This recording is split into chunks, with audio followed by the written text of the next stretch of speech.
তো আপনি এমনিতেও আগে দেখিয়েছেন এই রাজ্যের যিনি সর্বময়ী কর্ত্রী সেই মমতা বন্দ্যোপাধ্যায়ের ভ্রাতুষ্পুত্র ঠাকুরবাড়িতে এসে মন্দিরে ঢোকার চেষ্টা করেছিলেন, আপনি আটকে দিয়েছিলেন। গোটা রাজ্য জুড়ে আপনাকে নিয়ে চর্চা শুরু হয়ে গিয়েছিল যে শান্তনু ঠাকুর দেখিয়ে দিয়েছেন দাপট কাকে বলে। প্রচারেও কি সেই দাপটটাই বহাল রাখতে পারছেন, বা ওই যে সেই সময় যে বুকের পাটা দেখিয়েছিলেন বলে আপনার কর্মীরা দাবি করছে, সেইটা কি কোনোভাবে অ্যাডভান্টেজ দিচ্ছে যে শান্তনু ঠাকুর বুঝিয়ে দিয়েছেন নিজের এলাকায় তিনি কত বড় ক্ষমতাশালী? সততায় চললে, সততার সঙ্গে নিয়ে চললে তার মনোবল বাড়ে, আর সেই মনোবলই তার কাজের অগ্রগতি করে। তো আমি মনে করি ভারতীয় জনতা পার্টি এমনই একটা দল যারা রাষ্ট্রহিতের কথা চিন্তা করে। পরিষ্কারভাবে এটা দাপট শুধু নয়, এটা মনের আত্মবিশ্বাস যে অন্যায়কে প্রশ্রয় দেব না, যার জন্যই আমাদের এই সমস্ত কর্ম আর প্রচার আমাদের।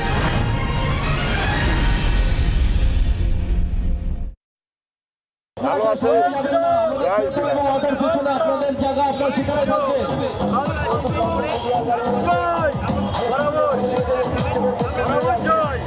আমরা এবার 2 লক্ষ ভোটে জিতবো শান্তনুবাবু, রাইট, 100% শিওর।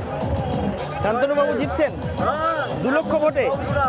আমি কি বলি, আমি বাংলায় সাধু সেনায় এসকি সেনা, রাইট, 100-এর মধ্যে। দেখলেন এই এলাকার মানুষজনের আত্মবিশ্বাস কতটা। শান্তনু ঠাকুর নিজে তিনি তো আত্মবিশ্বাসী বটেই, কিন্তু তার অনুগামী যারা, কর্মী সমর্থক যারা এবং যারা বিজেপির সঙ্গে জড়িতও নন, এলাকার সাধারণ মানুষ, তারাও এসে বলে যাচ্ছেন শান্তনুবাবু আপনি জিতবেন, 2 লক্ষ ভোটে জিতবেন। এই বর্ণাঢ্য শোভাযাত্রার প্রতিটা পর্বের সমস্ত ছবি আমরা আপনাদের সামনে তুলে ধরবো। আপাতত শান্তনুবাবু জনসংযোগ করুন, আমরা সঙ্গে আছি এবং সেই মুহূর্তগুলোর ছবি তুলে ধরবো।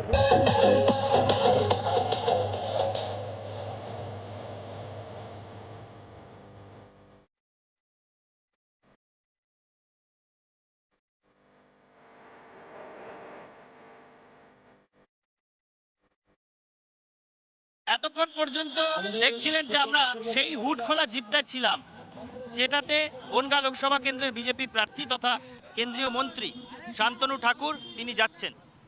এখনও আমরা সেই রোড শোতেই রয়েছি, তবে ওই হুড খোলা জিপে আর নয়, এবার একটা বাইকে চড়ে সেই রোড শোয়ের সাক্ষী হতে হতে আমরা এগোচ্ছি। যার বাইকে বসে আছি তিনি অমিত মিত্র, এই যে মণ্ডল কমিটি এই রোড শোয়ের আয়োজন করেছে সেই মণ্ডলের সভাপতি। আর আমাদের এটা পুরো বর্ডার এরিয়াতেই যাবে, কেন আমাদের এই মণ্ডলটা পুরো মানে বর্ডার এরিয়াতেই মানে ঘেরা, মানে রামনগর এবং ঝাউডাঙ্গার মধ্য দিয়ে আমাদের এই র্যালিটা যাচ্ছে। এবং এই যা লোকজন আমাদেরকে আসছে তা সব চাষি পরিবারের লোকজন, সেই জন্য তাদের আজকের এই র্যালিটার জন্য তাদেরকে অসংখ্য ধন্যবাদ দিচ্ছি আমি এই জন্যেই যে তারা চাষি পরিবার ধান এবং পাটের যে ফসল এখন ধান কাটা এবং পাট নিংড়ানো সেটা উপেক্ষা করে তারা আমাদের সঙ্গে সহযোগিতা করেছে। অর্থাৎ এইটা মোট কতটা রাস্তা? এটা 30 কিলোমিটার মোট রাস্তা আছে। এই রাস্তাটা মানে 30 কিলোমিটার রাস্তা একদিনে রোড শো করছে? হ্যাঁ, আমাদের ভিতর দিয়ে যেতে হচ্ছে তো, কেন আমাদের এই এই আমাদের যে বিধানসভার মধ্য দিয়ে যেটা আমাদের মণ্ডলটা, এটা অনেকটা ঘুরে মানে আমাদের 30 কিলোমিটারের মধ্য দিয়ে আমরা যেতে হচ্ছে এই রুটটাতে। প্রচণ্ড গরম, দাবদাহ চূড়ান্ত পর্যায়ে, কিন্তু তার মধ্যেও কর্মী সমর্থকদের উৎসাহ কতটা না হলে একটা রোড শো একদিনে অ্যারেঞ্জ করা যায়। 30 কিলোমিটার পথ একটা রোড শো অতিক্রম করবে, সেই রোড শোয়ের সাক্ষী হচ্ছে আমরা এই মুহূর্তে। আমরা যেখান দিয়ে যাচ্ছি, আমি রজনীকে একবার দেখাতে বলবো, আমরা রোড শোয়ে রয়েছি শান্তনু ঠাকুরের সঙ্গে, এবং বাঁ পাশে একদম রাস্তার বাঁ পাশে কাঁটাতার দেখতে পাওয়া যাচ্ছে, সীমান্তবর্তী এলাকা। শান্তনুবাবুর কাছে জানতে চাইবো, দাদা এই যে কাঁটাতার রাস্তার ধারে দেখতে পাচ্ছি, এটা কি সীমান্ত একদম, মানে ও পাশটা কি বাংলাদেশ? এটা সীমান্ত এলাকা, বাংলাদেশটা আরেকটু ওই পাশে। তো মেইনলি হচ্ছে যে সীমান্তের এলাকাতে প্রথম যে ব্যারিকেড, সে ব্যারিকেডটা এটাই। ও আচ্ছা, মানে এইটা মানে এই কাঁটাতারের ওপাশে যারা রয়েছেন তারাও ভারতীয় নাগরিক? ওটা রয়েছেন, কোনো কোনো জায়গায় নোম্যান্স ল্যান্ড আছে, কোনো কোনো জায়গায় মানুষ বাস করছে ওভাবে, জিগজ্যাগভাবে যেভাবে গেছে। তো মোটামুটি এটাই বর্ডার এরিয়া, মানুষ এখানে প্রান্তিক মানুষরা বাস করছেন দীর্ঘদিন সময় ধরে। মানে এই কাঁটাতারটা লাগিয়েছে কারা, কোন কর্তৃপক্ষ? এটা তো বিএসএফরা করেছে যতটুকু পেরেছে। আচ্ছা, মানে সামনে বিএসএফ ফাঁড়িও আছে একটা। হ্যাঁ, বিএসএফ এর একটা চৌকি দেখতে পাচ্ছি। হ্যাঁ, একটা চৌকি আছে। আমি রজনীকে একবার দেখাতে বলবো সেই চৌকিটা, সামনেই বিএসএফ এর চৌকি। এবং সেই কাঁটাতারের ধার বরাবর বিএসএফের চৌকি ঠিক তার গা দিয়েই কিন্তু এই মুহূর্তে কেন্দ্রীয় মন্ত্রী শান্তনু ঠাকুরের রোড শো চলছে। তাহলে মানে আমরা কোন এলাকায় এই মুহূর্তে রোড শোয়ে আছি সেটা ভালো করে বুঝে নিন। এই রাস্তার বাঁ পাশে যে কাঁটাতার দেখতে পাওয়া যাচ্ছে সেটা হচ্ছে সিকিউরিটির একটা লেয়ার। বিএসএফই এই কাঁটাতার লাগিয়েছে এবং এর ওপারে কোথাও 1 কিলোমিটার 1.5 কিলোমিটার, কোথাও আবার 400-500 মিটার মাত্র গেলেই সেখান থেকে বাংলাদেশ। আচ্ছা, আরেকটা বিষয় খুব ইন্টারেস্টিং লাগলো, আমরা যখন এই রোড শোয়ের সঙ্গী হয়ে আসছিলাম, ওই সামনের যে প্রচার গাড়ি থেকে মাইকে স্লোগান তোলা হচ্ছে, সেখানে এক জায়গায় দেখলাম যে কাঁটাতারের পাশে দাঁড়িয়ে স্লোগান উঠছে যে এই সেই জায়গা যেখান দিয়ে অনুব্রতরা যাতায়াত করত। এই কথার মানে কি যদি একটু ব্যাখ্যা করে বলেন। আমরা দেখেছি অনুব্রত মণ্ডলের প্রেজেন্সে পাশের কপিকল বানিয়ে এ পাশের গরু ও পাশে পাচার করা হচ্ছে। তো সেই যে সিচুয়েশন, সেই সিচুয়েশনকে সামনে রেখেই এখানে বক্তব্য চলেছে। যে এলাকায় আমরা আজকে রয়েছি এটা তো শান্তনু ঠাকুরের এলাকা বলে পরিচিত, এটা তো অনুব্রত মণ্ডলের এলাকা নয়।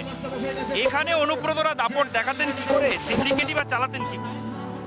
তৃণমূলের একটা সিন্ডিকেটের একটা ক্যাডার বাহিনী ছিল, যারা 2011 থেকে গরু পাচার করেছে এবং স্থানীয় প্রশাসনে যারা ছিল তারা ব্যাপকভাবে মদত দিয়েছিল এই গরু পাচারে। সেই লোকগুলোর চিহ্নিত হওয়া উচিত আমার মনে হয়, যে ওই সময় প্রশাসনে কারা মানে কর্তৃত্বে বা নেতৃত্বে ছিলেন প্রশাসনের দায়িত্বে, সেই লোকগুলোকে চিহ্নিত করে সাজা দেওয়া উচিত। দাপট তো আপনি এমনিতেও আগে দেখিয়েছেন। এই রাজ্যের যিনি সর্বময়ী কর্ত্রী সেই মমতা বন্দ্যোপাধ্যায়ের ভ্রাতুষ্পুত্র ঠাকুর বাড়িতে এসে মন্দিরে ঢোকার চেষ্টা করেছিলেন, আপনি আটকে দিয়েছিলেন। গোটা রাজ্য জুড়ে আপনাকে নিয়ে চর্চা শুরু হয়ে গিয়েছিল যে শান্তনু ঠাকুর দেখিয়ে দিয়েছেন দাপট কাকে বলে। প্রচারেও কি সেই দাপটটাই বহাল রাখতে পারছেন, বা ওই যে সেই সময় যে বুকের পাটা দেখিয়েছিলেন বলে আপনার কর্মীরা দাবি করছে, সেইটা কি কোনোভাবে অ্যাডভান্টেজ দিচ্ছে যে শান্তনু ঠাকুর বুঝিয়ে দিয়েছেন নিজের এলাকায় তিনি কত বড় ক্ষমতাশালী? সততায় চললে, সততার সঙ্গে নিয়ে চললে তার মনোবল বাড়ে, আর সেই মনোবলই তার কাজের অগ্রগতি করে। তো আমি মনে করি ভারতীয় জনতা পার্টি এমনই একটা দল যারা রাষ্ট্রহিতের কথা চিন্তা করে। পরিষ্কারভাবে এটা দাপট শুধু নয়, এটা মনের আত্মবিশ্বাস যে অন্যায়কে প্রশ্রয় দেব না, যার জন্যই আমাদের এই সমস্ত কর্ম আর প্রচার আমাদের